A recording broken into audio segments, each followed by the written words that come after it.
de la manera más atenta no ingresar con alimentos, goma de mascar y bebidas al auditorio. De antemano agradecemos su colaboración y que disfruten de la presentación. Muy buenas tardes. Antes que nada, pues les doy la más cordial bienvenida. Muchísimas gracias por acompañarnos a nombre de la editorial Suma de Letras y de Penguin Random House. Estamos aquí pues en una ocasión festiva para presentar el libro de nuestro muy querido y admirado maestro Antonio Velasco Piña, Ángeles Guerrero, y estarán acompañándolo en la mesa los maestros Francisco Villalón, Antonio Pérez Reguera, con Alejandra Pérez, que nos estará también asistiendo en unas lecturas, y el general de división Tomás Ángeles de Aguajare. Para ya no robar tiempo, les doy pues las gracias por estar aquí y doy la palabra a Alfonso Pérez. Muchas gracias.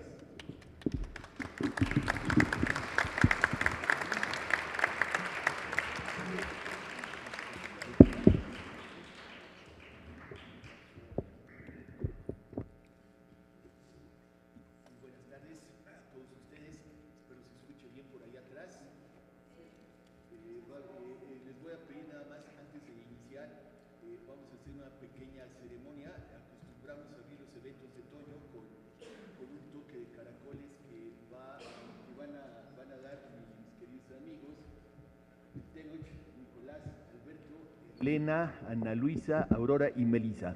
Por favor, ¿quién lo va a dirigir? Adelante.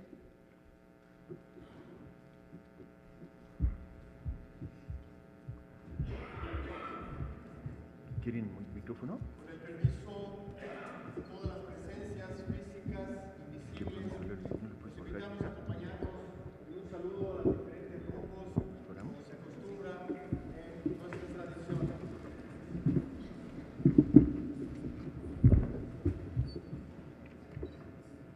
Por la puerta del oriente, el amanecer, la primavera, el inicio del día, saludamos desde este recinto y enviamos nuestras oraciones a los guardianes y guardianas de los portales, de los vientos, de los chaks, de esta dirección del oriente.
Con el permiso de todos ustedes, Xochitica Yeigua Cuicatica, con flores y con cantos.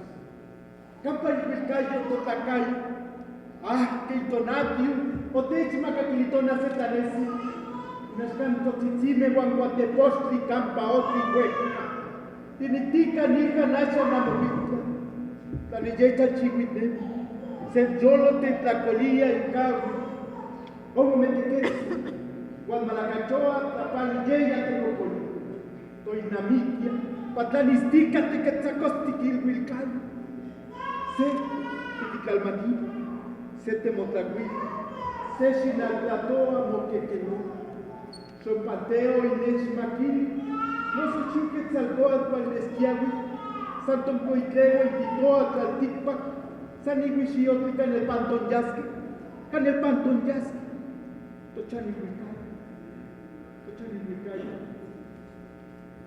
con flores y con cantos. ¿Desde qué nebulosidad nacimos? ¿Cuál fue el sol que nos dio su calor la primera mañana? ¿El guardián de fuego está aquí o está con el distante? Una aurora incandescente deja de viviente, una lágrima de perlas que al obsequiarla, el tiempo se detuvo. Y envueltas en carmesí, 3 caracolas exhalando los suspiros de un mar de esmeraldas. Remóntate, quetzal de oro en tu vuelo eterno. Una jornada hacia la sabiduría, una búsqueda de luz, un sembrar de semillas. Concibe de nuevo la floración sagrada y déjanos recibir la dádiva de la serpiente emplumada. Porque eso es lo que decimos nosotros aquí en la tierra. Muéstrenos el camino hacia donde partimos, hacia donde nos vamos. Nuestra casa es el cosmos. Nuestra casa es el cosmos. Con flores y con cantos. Muchísimas gracias, maestro.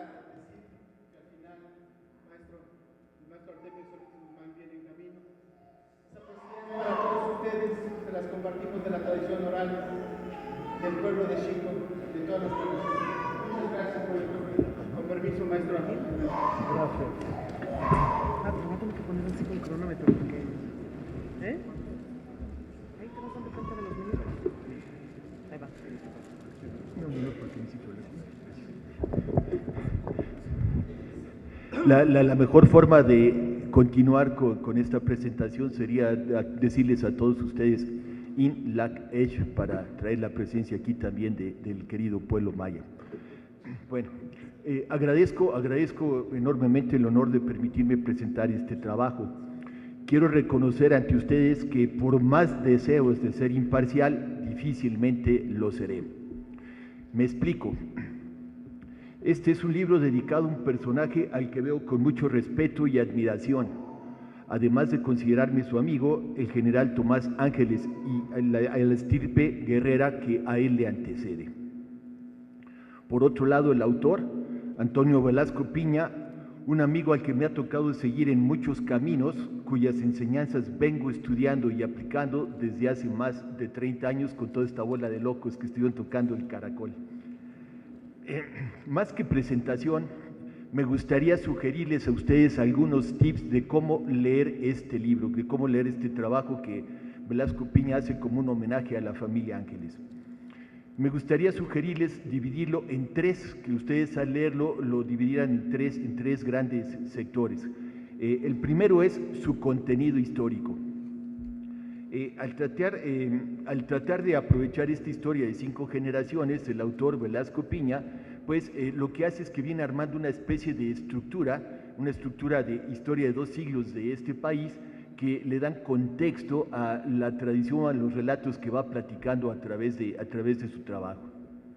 El segundo, pues los que han seguido el trabajo de Velasco Piña sabrán que Velasco Piña tiene como pretexto escribir libros de historia, cuando en realidad lo que busca es darnos un mensaje sobre la historia sagrada, sobre el hecho de tomar contacto con la parte invisible de nosotros mismos. Esa sería una segunda lectura. Y tercera, pues ver a través del libro algo de la historia de este linaje de guerreros que son la familia Ángeles. En particular, me gustaría destacar dos personajes.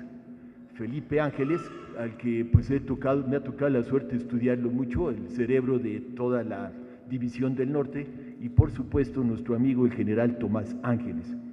Quizás el general Tomás Ángeles, para él el más importante sería el teniente coronel Pedro Ángeles Rivera, que es además pues su padre, y su historia pues no por menos conocida es menos valiosa de las personas que acabamos de nombrar. En la parte histórica, en la primera parte, en la parte histórica, bueno, hablando con Toño, todos vemos que también es un gran conocedor de la historia visible, por decirlo de alguna forma. Me parece, como les decía antes, que él toma la historia como parte de esa estructura en donde va a ir desarrollando la trama de sus libros. Nos vuelve a recordar ahora, pues si son 2 siglos de historia, pasajes de la historia de este país. Destacaría la presencia de los niños héroes van a estar presentes en todo el relato, y creo que la historia de los niños héroes es una de las más bellas, es una historia llena de patriotismo, llena de sacrificio, sigue siendo un ejemplo para nosotros los mexicanos, y yo diría que es el mejor relato a manera de cuento para cualquier niño. Me parece que es la historia ideal para cualquier niño. Me gustaría también mencionar algunos otros relatos que Toño va trabajando. Él habla de la independencia. Nos da 2 visiones de la independencia que luego se nos olvida. Una es la visión en la independencia que tiene Hidalgo y más que él Morelos, en donde se trata de hacer una independencia en donde la gente sea semejante, donde la gente sea igual, donde las castas no existan. Es decir, una independencia que trate igual al criollo, pues podemos pensar que al español, aunque ese no le fue muy bien en la independencia, al criollo, al mestizo, al indígena y al mulato. Por otro lado está la visión que consuma la independencia, la visión de Iturbide, que pues como sabemos está apoyada por los criollos y termina siendo una revolución hecha por los criollos para apoyar sus propios derechos y no perderlos ante los cambios que se estaban dando en la península. Sobre eso mismo también recordarles, o más bien nos recuerda el libro, cómo en este país, a través de Hidalgo, cuando Hidalgo llega a Guadalajara, pues se da un decreto para abolir la esclavitud. Y también habría que pensar en ese sentido que la abolición de la esclavitud es parte de los problemas que tenemos con la gente que va colonizando Texas y provoca la guerra de Texas, y más adelante en Estados Unidos pues va a provocar la sangrienta guerra civil que ellos tuvieron. El libro menciona a Santana y menciona cómo toda la actuación de Santana es bastante oscura desde el punto de vista de México, porque pues como que va traicionando, va haciendo que las cosas sucedan un poco más fácil para los americanos. Supongo que Toño lo mencionará. Viene Ignacio Zaragoza y el 5 de mayo, con una gran descripción, con un gran detalle. Toño nos va describiendo lo que pasó esos días y cómo estos personajes logran parar al ejército más poderoso del mundo en esa época. En la invasión francesa, pues también lo que hace es que recrea la historia de los dos lados, y tenemos la derrota de Camarón, que es una de las historias más importantes para el ejército francés, es una historia de heroísmo. Habla también Toño de Miguel Miramón y de Maximiliano. Por cierto, Miguel Miramón, les recuerdo que todos los meses en esta historia de Historias de México nos van contando parte de su vida a través de los relatos que viene haciendo su viuda.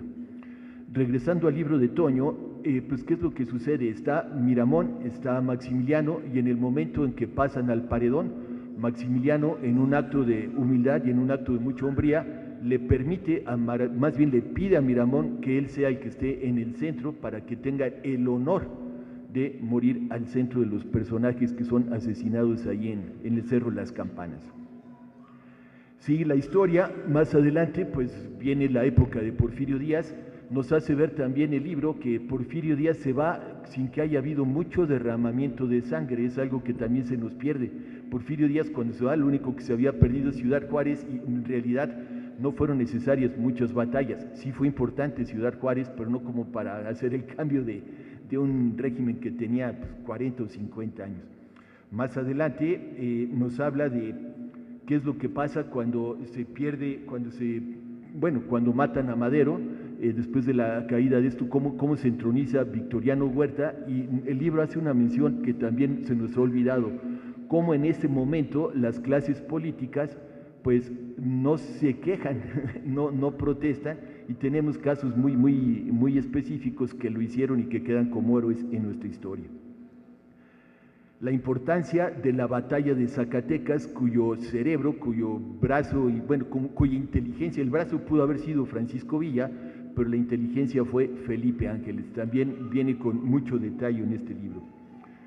Luego, lo que pasa con el general Ángeles cuando se derrumba la división del norte, recordarán que lo que sucede es que vienen las batallas de Celaya, y en las batallas de Celaya todo el tiempo el general Ángeles le está diciendo a Villa que se vaya al norte, que en el norte ellos se hacen fuerte y pueden dominar a Álvaro Obregón.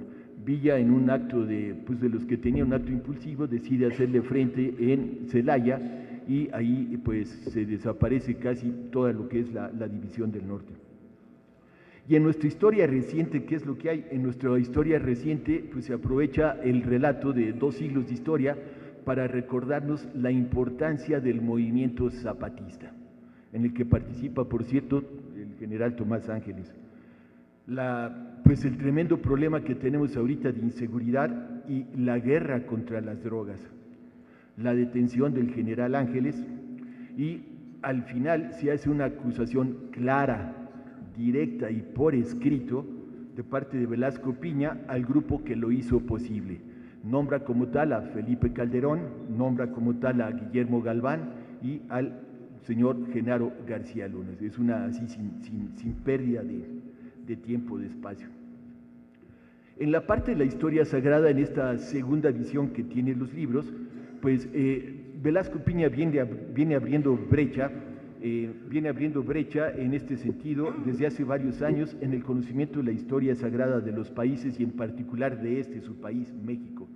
Son pocos los autores que lo hacen. Me gustaría destacar, así como está Toñito, a Miguel León Portilla, recordándoles, como buenos mexicanos que somos, que este lunes la Universidad Nacional le festeja sus 90 años. Hay que estar pendientes de ese gran evento para México. Los trabajos de Toño, pues me ha tocado ver cómo han sido fuertemente atacados por un sector y fuertemente aplaudidos por otro sector, en donde seguramente hay muchos de los que hoy nos acompañan. A mí al respecto me encantaría darles un consejo que me parece muy claro para seguir el trabajo de Toño. El consejo lo dio mi querido jefe y general don Faustino Rodríguez, Conchero. Don Faustino se lo da a un amigo mío, a Manuel Zárate, y cuando están hablando del trabajo de Toño, cuando le pregunta al respecto de los trabajos de Toño, simplemente don Faustino le dice: lo importante, Manuel, es el mensaje, no el mensajero. Cuando lo veas, dale mis saludos a Toño. Creo que eso es importante para no revolvernos, ¿no? El mensaje está ahí en esos libros y hay que tomarlo, hay que aprovecharlo. Entonces, como les decía, Toño aprovecha la historia de este linaje de guerreros de la familia Ángeles, para mandar su mensaje a la conciencia, a la esencia sagrada de todos nosotros. Me gustaría leer textualmente algunos de ellos. Por ejemplo, sobre los auténticos mexicanos. Don Miguel, refiriéndose a Miguel Hidalgo y Costilla, no está sujeto a los condicionamientos resultantes de pertenecer a una determinada casta. Él ya es un auténtico mexicano, un ser que ha logrado que su espíritu domine y deje atrás la materia. Sobre el significado de la cruz, Alejandra.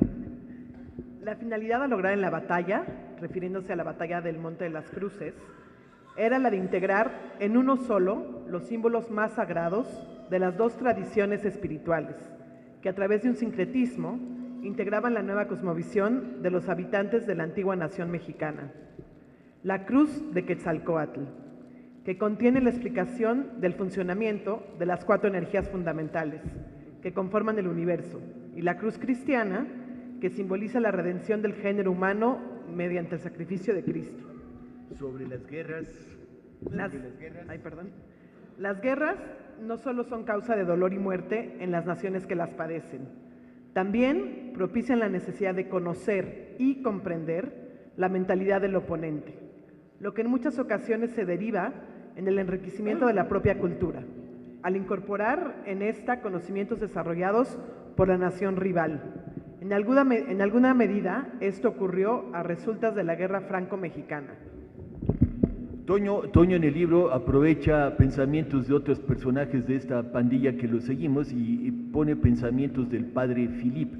El padre Philip sobre el contacto de la historia visible y la invisible nos dice.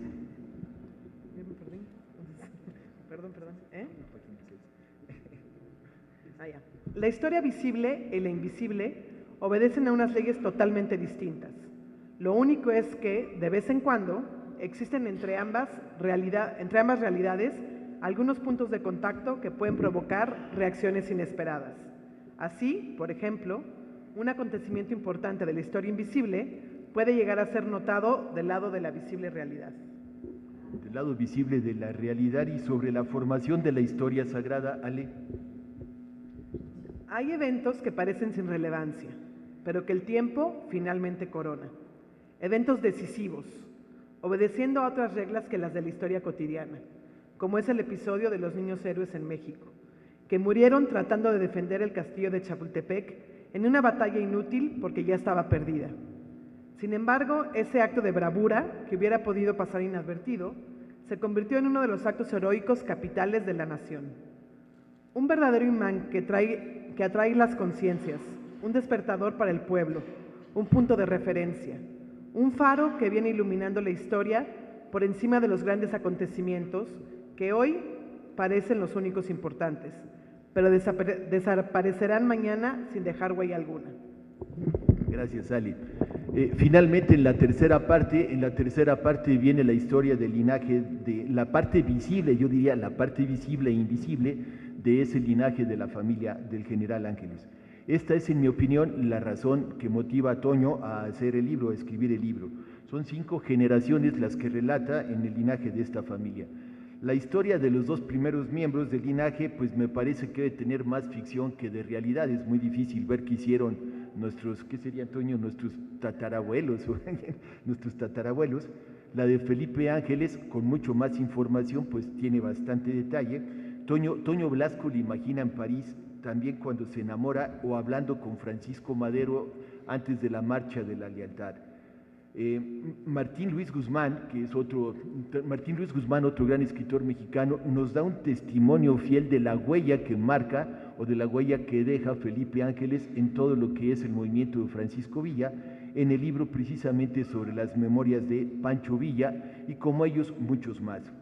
México, nuestro país, honra al general Felipe Ángeles en el monumento que tiene en el Cerro de la Bufa, en Zacatecas. Se le reconoce su inteligencia y su capacidad militar, más importante aún, se le reconoce su dignidad y su humanidad. Los relatos de los últimos años del general son congruentes y coinciden con el militar. Coinciden en que el militar, después de ver la destrucción de la División del Norte, se autoexilia en Estados Unidos. Ahí Toño Velasco Piña lo figura en esa época conversando con un guerrero águila que va a visitarlo a su exilio y que le replica a Ángeles sus creencias religiosas. El general era agnóstico y le dice el guerrero que tendría que dejar de serlo si en verdad deseaba ser útil a México, a su familia y a sí mismo. Le reitera que debe revisar todo lo concerniente a su falta de fe en lo divino.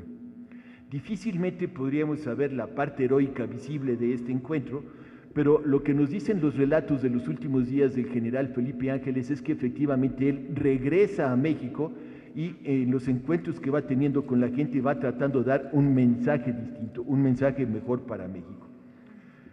No tuvo tiempo para ello, sus antiguos rivales no le permitieron hacerlo, lo mandaron a arrestar y lo sentenciaron a muerte. Congruente con sus principios, el general no acepta que le venden los ojos, ve a las personas que lo van a fusilar de frente y en esa forma termina su vida, de una forma tan brillante como él había vivido. Y sobre el general Tomás Ángeles, ¿qué decir? El libro nos da una breve idea de su vida, de su padre que crece huérfano, el padre de Tomás, no Tomás, del cariño y respeto en su familia hacia los valores de los niños héroes y el colegio militar del que él llega a ser director. Destacaría 3 aspectos.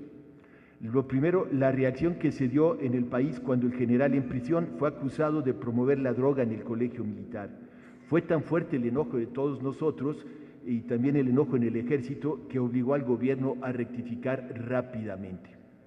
Lo segundo, el coraje de sus mujeres. En el mundo de lo visible diríamos que fueron mujeres valientes que se enfrentaron al gobierno. Su voz fue clara y contundente.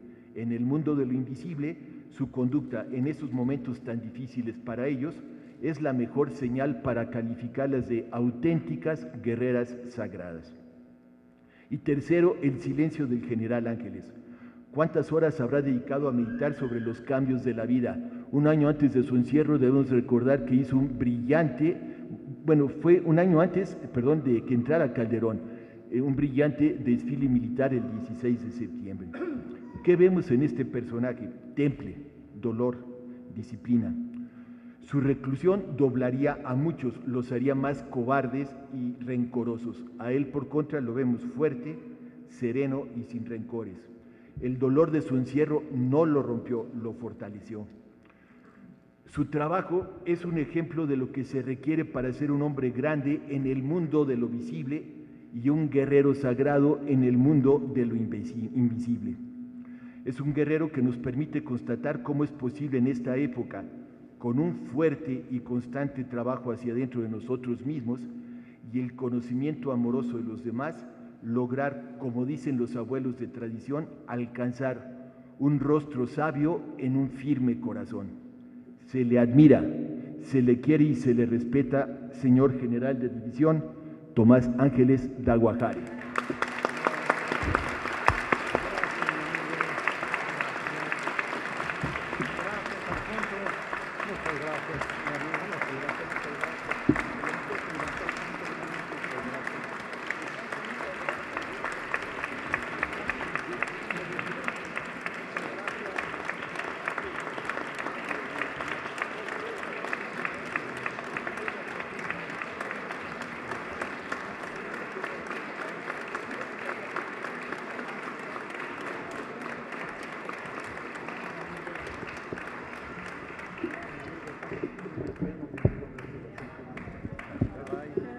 Gracias.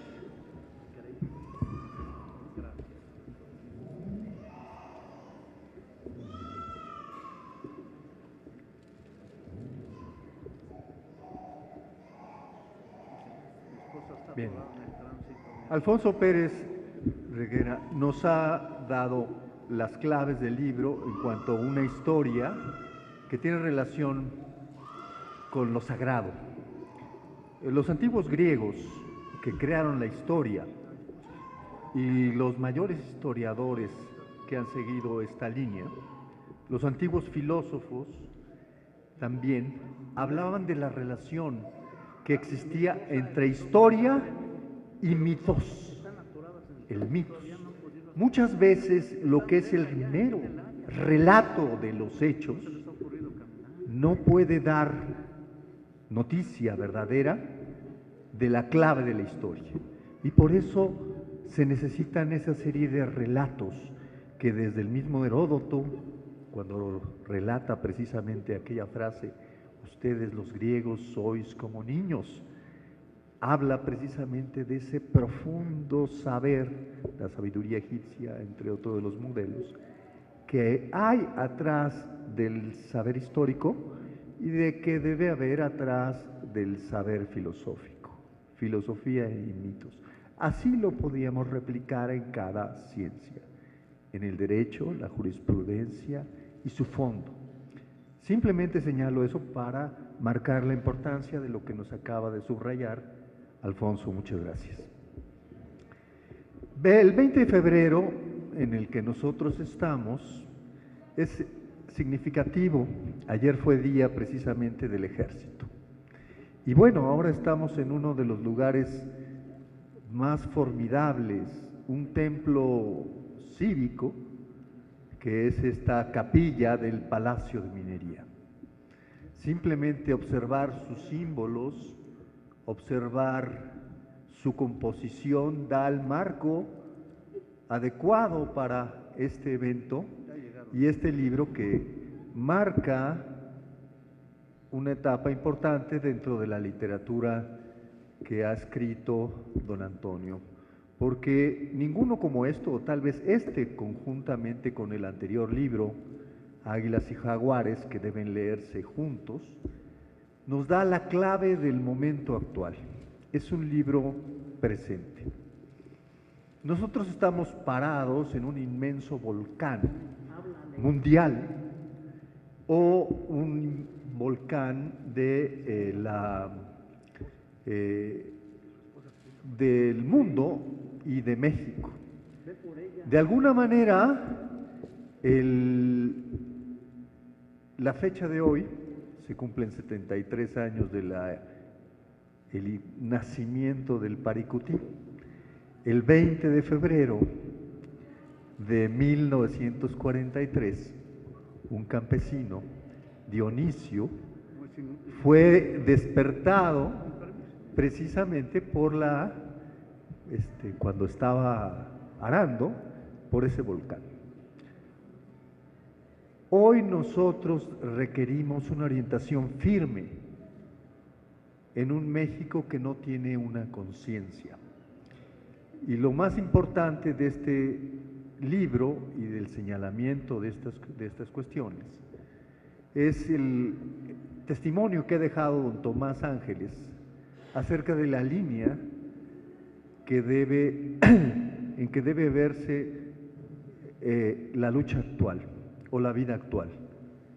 Él, a través de su dirección en el Colegio Militar, de su dirección en el ISFAM, de la subsecretaría que tuvo, pues de alguna manera resume lo que son las orientaciones claves de la historia de México en cuanto que quiso rescatar los valores prehispánicos y los valores históricos generales de la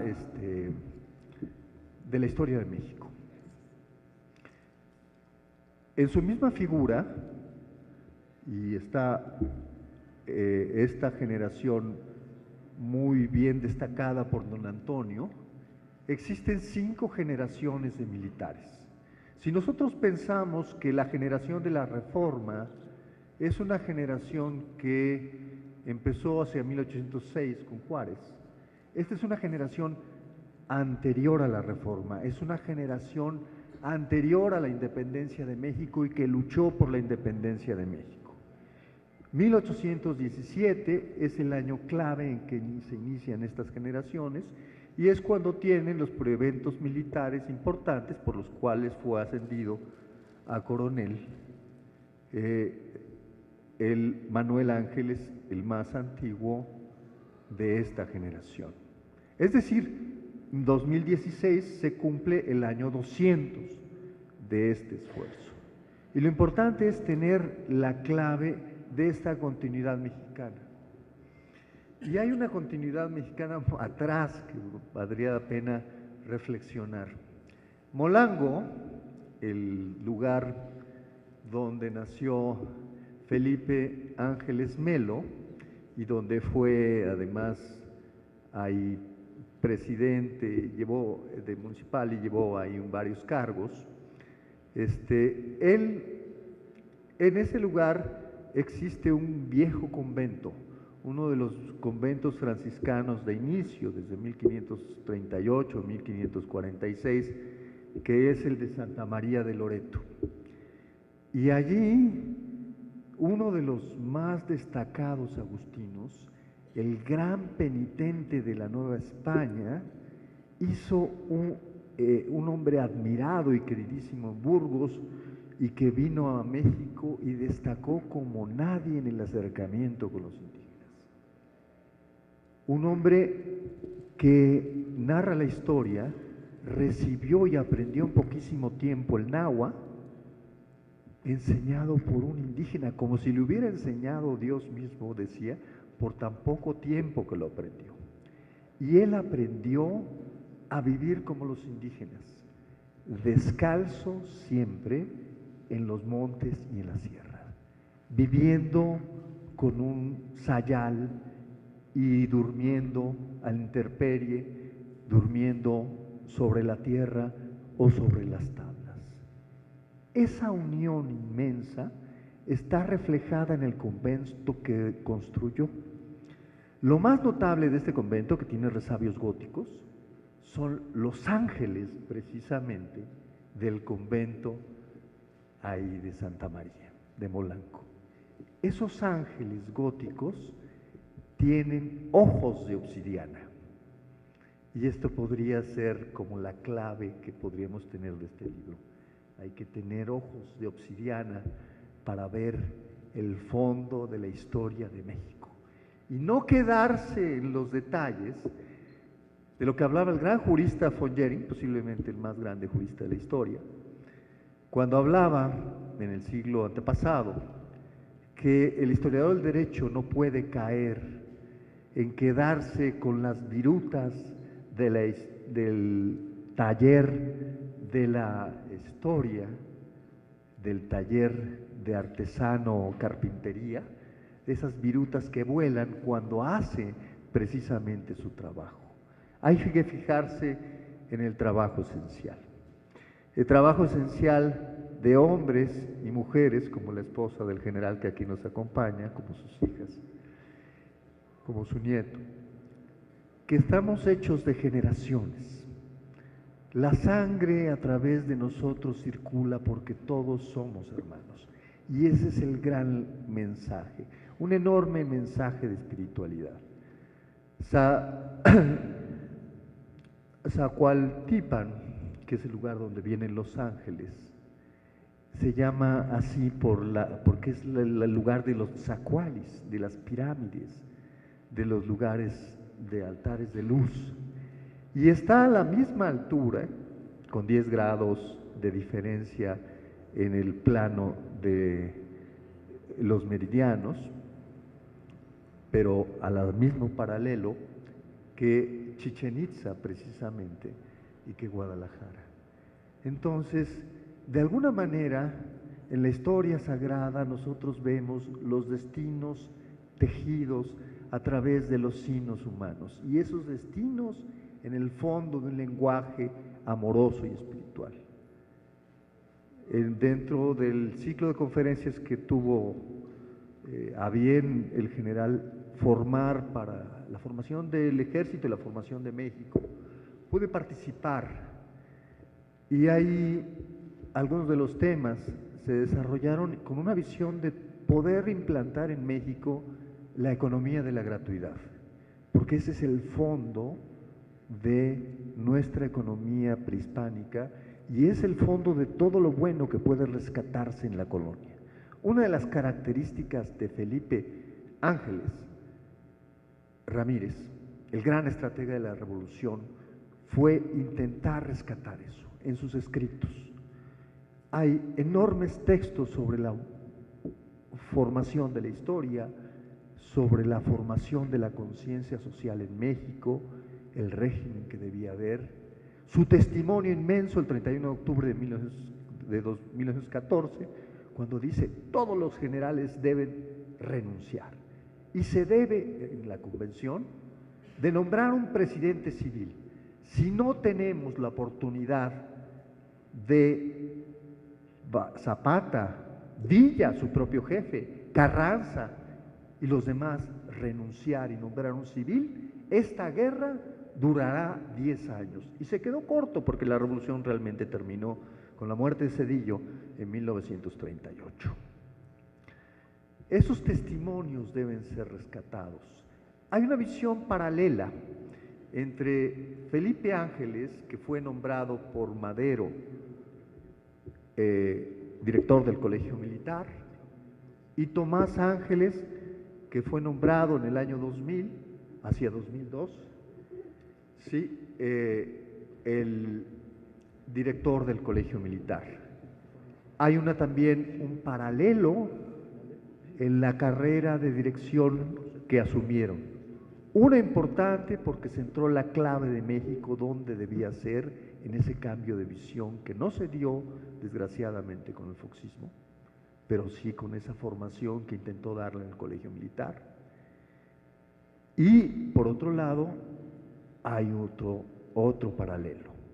Carranza, a pesar de que su gran enemigo había sido Ángeles, trata de nombrarlo ministro de guerra.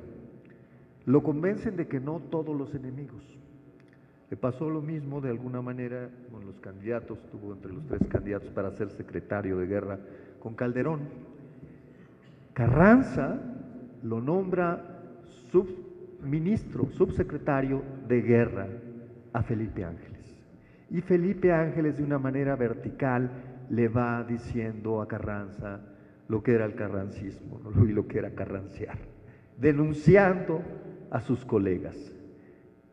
De la misma manera, don Tomás Ángeles en algún desayuno me platicaba de estas cosas, como estaba preocupado por los malos amigos que tenía en ese momento Calderón.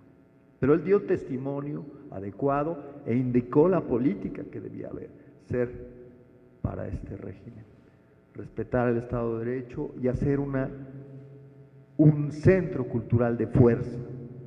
En fin, es desplazado, igual que Tomás Ángeles, igual Felipe Ángeles, que Felipe Ángeles fue desplazado por Carranza. Y luego se lanzó Carranza cuando Felipe Ángeles indicó públicamente en un manifiesto que el rumbo de la revolución era distinto, se lanzó contra Felipe Ángeles y lo mandó fusilar, a pesar de que no era militar, con un consejo de guerra, ya no lo era militar, ya no era aplicable, violando el derecho. Murió el 26 de noviembre de 1919, con el Jesús en la boca. Alguno de los textos más hermosos que conozco sobre Jesús es precisamente de Felipe Ángeles.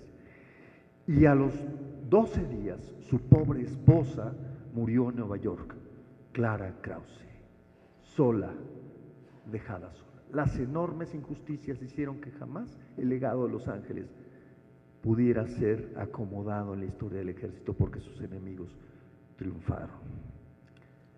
En este lugar, que tiene un centro espiritual muy importante, don Antonio, don Tomás Ángeles han insistido lo importante que es la Virgen de Guadalupe. Hablamos de esta, yo tuve la oportunidad de dar una plática sobre eso. Insistamos en esta unión espiritual, lo que nos une es precisamente ese espíritu que va por milenios desde los prehispánicos y que nos llega hoy mismo. Como en el hermosísimo libro, el diseño que tiene es un diseño precisamente del zodiaco, donde surge el pie de este ángel, es el día de hoy, precisamente en febrero. Volemos aquí con estos ángeles que un antiguo pariente de mi mujer, Sánchez de la Barquera, dibujó aquí, en esta hermosa capilla. Estos 22 ángeles mezclan las letanías y las imágenes adecuadas que tenemos. Del lado de don Tomás Ángeles, qué curioso que así sea, tenemos arriba, allá, el espejo de la justicia. Speculum justitia es lo que debemos ser, espejo de justicia, los hombres. Y allá, la casa de oro, la casa de la sabiduría. 22 ángeles como las letras del calendario hebreo. Y 44 con los relieves, 18 relieves, y los 4 ángeles, 2 y 2, forman unidos los 4 de la justicia. El águila mexicana y el otra águila mexicana, ya está el águila de nopal en este lugar, forman el espejo de lo que debe ser nuestro corazón. Quiero agradecer a don Antonio la distinción que ha hecho para poder compartir estas palabras. Quiero expresarle mi enorme cariño y el que tenía mi padre hacia usted. Igualmente a don Tomás, el orgullo de tener tantos años de tratarlo y que usted haya sido siempre vertical. Y ese enorme testimonio de fuerza, de silencio profundo. Tal vez el nombre de Tomás se deba al capitán que guió aquel batallón en el que el sargento era Felipe Ángeles y era Tomás Ramírez. Y tal vez haya un parentesco legal ahí. Pero lo cierto es que Tomás significa en hebreo gemelo, es decir, lo que sería en náhuatl Quetzalcóatl. Y esa naturaleza de espejo, de justicia, de vernos amorosamente, es el gran mensaje que se encuentra tejido en la historia nacional en este libro de don Antonio Velasco Piña, que en este día y en este año tan especial, cuando los 7 astros, hoy en la mañana estaban los 5 planetas visibles, la luna estará visible mañana, se están surcando el cielo. Nacido el 8 de noviembre, una fecha muy especial en cuando fue el encuentro entre México entre lo indígena y lo español, su herencia, su tejido, su visión nos une. No hay conflicto en lo espiritual. En lo espiritual no hay ningún conflicto, hay la gran unión y esa es la gran sabiduría. En el fondo tenemos que tener ojos de obsidiana para ver lo profundo y no quedarnos ahí con esas virutas. Muchas gracias.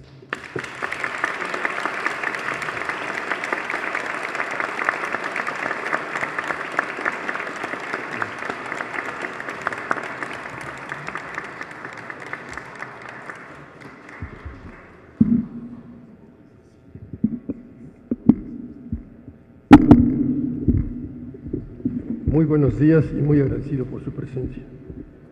El país está en guerra y, como todos sabemos, un buen sector de la población ha caído en una especie de depresión, que considera que este país ya no tiene salvación, que está perdido, que lo mejor sería entregarle las manos a los delincuentes para que ellos gobiernen y que lo harían seguramente con gran eficiencia. Pero afortunadamente este país es mucho más que su gobierno, es mucho más que la gente que no conoce la historia de México y es muchísimo más de lo que nosotros podemos imaginar porque tiene unas reservas espirituales enormes. Y esas reservas espirituales no están nada más en el cielo, que seguramente también lo están porque de ahí siempre hemos recibido ayuda, sino lo están en personas que encarnan lo que es la verdadera realidad, la identidad de México. Si México ha logrado preservar su identidad a pesar de estar junto a uno de los poderes más avasalladores de la historia como son los Estados Unidos, ha sido resultado en gran parte que siempre han tenido guardianes de tradición, que son los que han preservado todos aquellos rasgos que nos dan identidad y que pueden ser desde alguien tan modesto y tan humilde como que está encargado de mantener la tradición de los guisos propios de cada lugar, hasta aquellas personas que han mantenido los ropajes, los que han mantenido las tradiciones de las peregrinaciones, conociendo cuáles son las rutas sagradas, los que han mantenido el conocimiento de nuestra historia, de nuestros mitos, de nuestras leyendas, lo que han mantenido lo que todo nos da identidad, inclusive, por supuesto, los idiomas propios de las distintas etnias que existen en México. Y dentro de estos guardianes de tradición han existido siempre los que han mantenido la tradición de cómo formar guerreros sagrados. En el caso concreto aquí del centro de México, esto se remonta hace más de 3,000 años, porque ya en Teotihuacán hubo guerreros águilas, los volvió a ver en Tula y los volvió a ver en Tenochtitlan.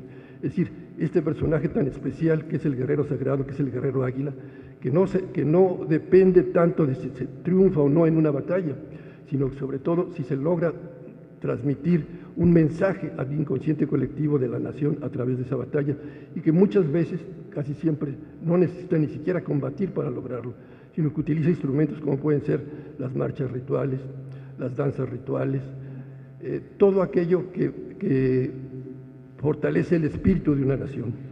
Y dentro de esos guerreros espirituales, la familia Ángeles ocupa un lugar destacado porque ha dado origen nada menos que a 5 guerreros sagrados que en todos los acontecimientos importantes, desde la guerra de independencia hasta la actual guerra contra el narcotráfico, han tenido una misión destacada y la han llevado a cabo, a veces a costa de su propia vida o de su libertad.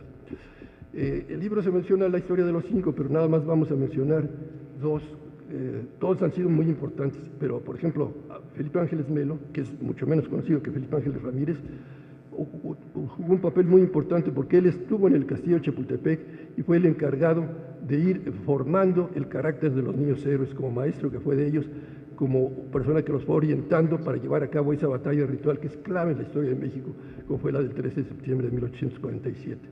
Entonces, este militar inició en la familia Ángeles una especial devoción hacia los niños héroes que va a seguir su hijo, Felipe Ángeles Ramírez, cuando sea director del Colegio Militar, y que desde luego va a continuar el general Tomás Ángeles de Aguajare cuando fue también director del Colegio Militar.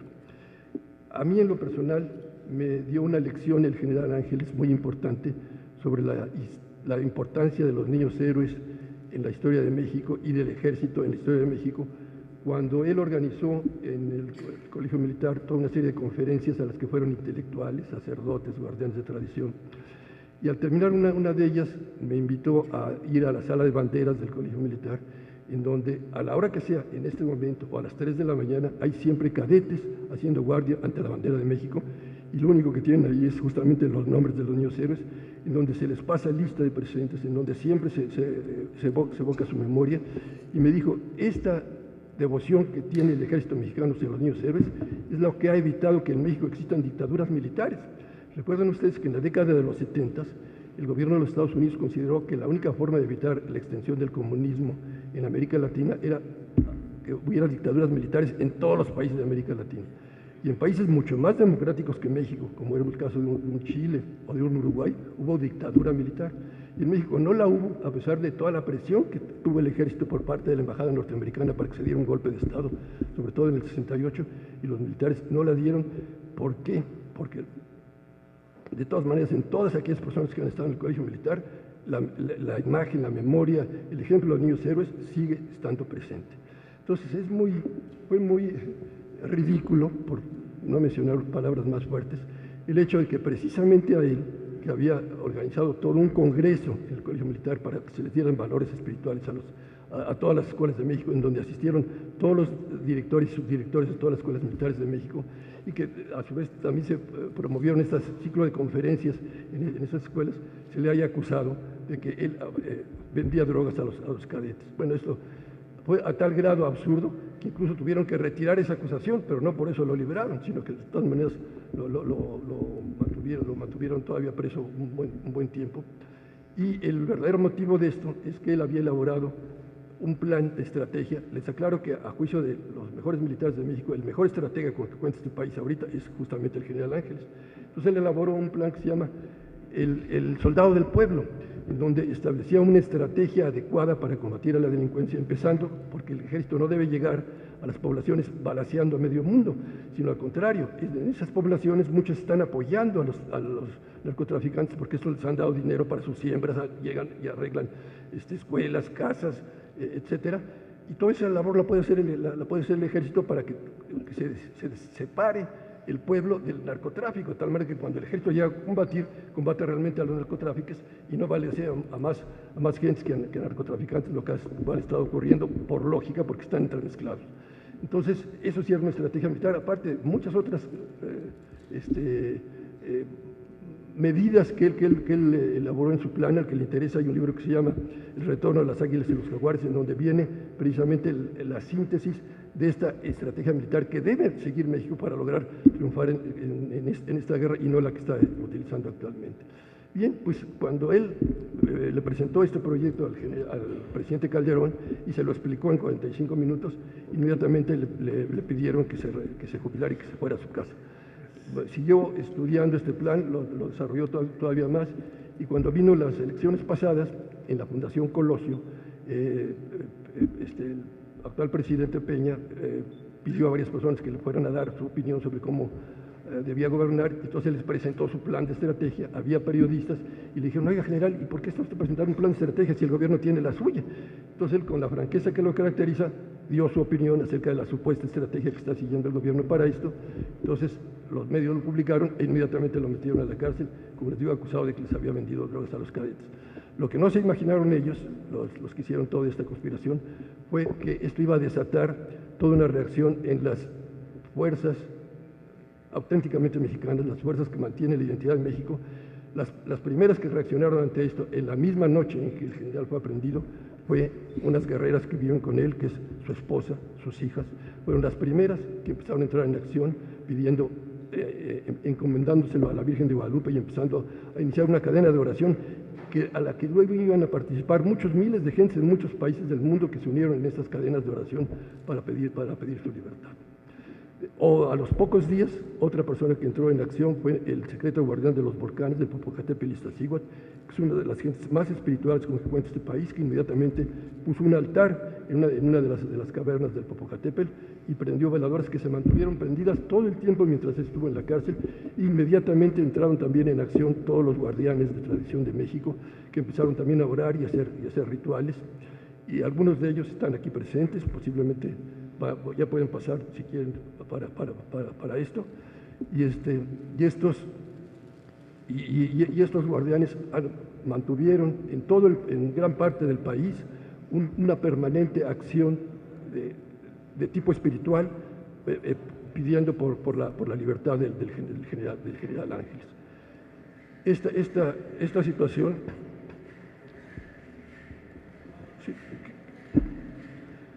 de los guardianes y en muchas partes del mundo, como les digo, se formaron círculos de oración.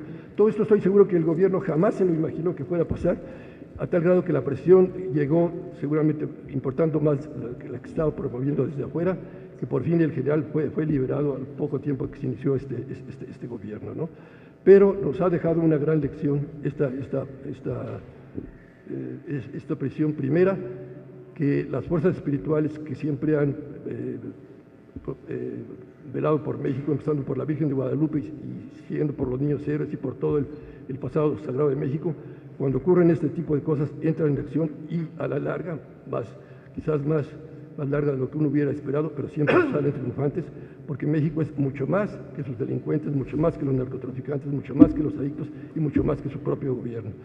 Voy a pedirle a la familia del general Ángeles aquí presente, señora Ángeles, si quiere poner de pie, por favor, lo mismo sus hijas, porque ellos fueron las primeras guerreras, toda la familia del general Ángeles que está aquí presente, si se quiere poner de pie. Y lo mismo usted, general, para que, como una breve muestra de lo que es el respeto y el cariño que tienen los mexicanos a sus verdaderos héroes, le tributen a usted un muy merecido homenaje. Si quiere poner de pie, por favor. No, nada más. Quieren tocar los caracoles y que la gente ponga de pie y demos un aplauso a la familia del general Ángeles. Así hablaban nuestros abuelos. Amotimopinac y Mexica, Pautiasi, Pancampa, Motranquilía, y la escuelista Quinaltepec, Chimotlatoa y Monatitlatoa. Que no te dé pena, Mexica. Donde quiera que estés, en el extranjero o en cualquier pueblo, habla tu lengua materna. Maestro, queremos rendirles un homenaje con nuestros caracoles, con esos caracoles de guerra que guerrean con nosotros mismos, jamás con los demás. Desde el pueblo de México rendimos tributo a ustedes que nos hacen abrir nuestra mente y nuestros corazones. Queremos pedir un favor más. Vamos a pedir que griten, voy a decirte en Chicago, eso quiere decir fuerza guerrera. 3 veces le pedimos a las personas que están aquí con nosotros, los que quieran repetirlo, lo haremos para todo nuestro pueblo. Es un favor que se nos ha pedido. Maestro, le agradecemos. ¿Quieren poner de pie, por favor? Les pedimos que se pongan de pie. Por favor, vamos a cerrar.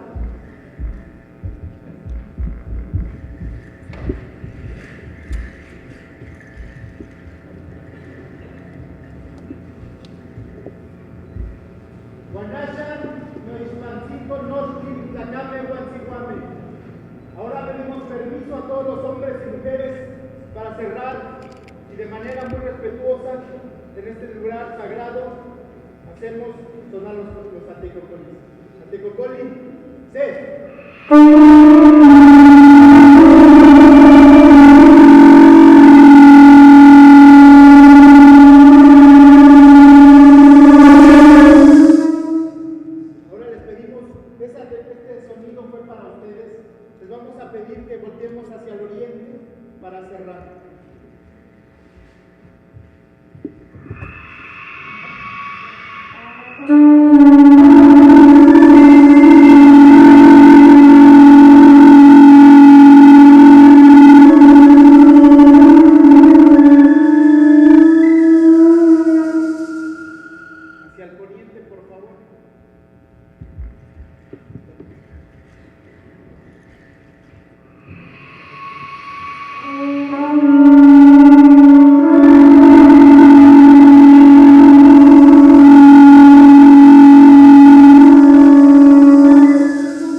Maestro, con su permiso. Xochitlica, Yehigua, Huicatita, con flores y con cantos, la mente montaña. Lo que necesito pensar para salir de estas montañas está en mi mente. Jaguar saludable, poderoso como el tiempo y postrado en el límite. Estas montañas, fuertes como el tiempo que nos degrada los confines, tomándolo todo, mientras el sol explora otro mundo. Necesito pensar en mi mente montaña lo que hay dentro de mí. Un conocimiento águila, una serpiente, una mariposa en el bosque. Mis ojos son ojos de la misma. Mis dedos tan humanos están vivos con sombras montañesas y playas de arena blanca como huesos. La tierra de por medio. Creo que registro lodo y lluvia y que el sol muere en mi cabeza cada tarde de mañana. Estoy hecho de oscuridad. Véanme aparecer con el sol y descender con él a la caída de la tarde. Cuando mi madre murió, la posé en el suelo y eché tierra en su cabeza. La llamé pájaro y ella voló lejos, lejos, lejos y regresó a casa para decirme: soy una montaña y me detendré cuando las palabras se conviertan en serpientes. Me iré cuando los peces se escapen de sus propios reinos acuáticos. Penderé y me iré cuando la montaña brille y las tradiciones se amontonen por cobijo y nadie necesite cantar. Xochitlica, Yehigua, Huicatita, con flores y con cantos. Con el permiso de ustedes, entonemos 3 veces esa palabra de nuestro pueblo. Voy a decirte Chicawa y la respuesta es fuerza guerrera. 3 veces, maestro, por favor. Terminamos nuestra participación agradeciendo por todos aquellos guardianes que estamos para mostrar ese conocimiento del que ustedes también son parte. ¡De Chicawa! ¡Fuerza guerrera! ¡De Chicawa! ¡Fuerza guerrera! ¡De Chicawa! ¡Fuerza guerrera! Muchísimas gracias. Tlazocamati, Gualmiac.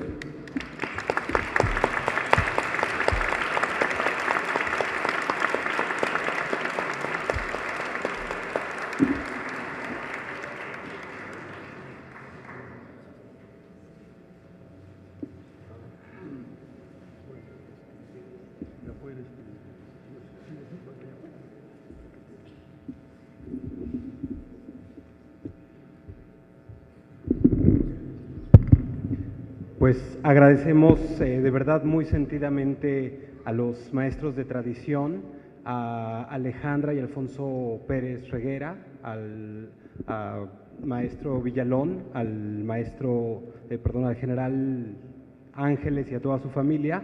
Y les pido un aplauso también para todos ellos y para Toño Velasco Piña.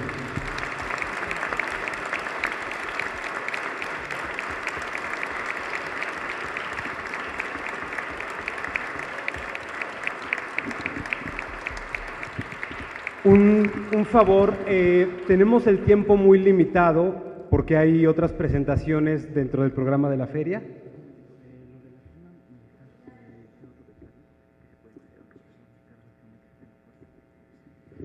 Y bueno, les recuerdo que allá en el fondo está a la venta los ejemplares de Ángeles Guerreros, y en un salón que ahorita les indicamos dónde es, podrá firmar el maestro Velasco Piña. Muchas gracias por venir. Perdón, un momento, el general Tomás Ángeles va a decir unas palabras. Muchísimas gracias. Gracias. Tomo la palabra únicamente para decirle a todos ustedes muchas gracias. Gracias desde luego a mi amigo don Antonio por el cariño tan enorme que lo orilla a investigar, a trabajar mucho para regalarnos esto que tenemos a la vista, su hermosísimo libro.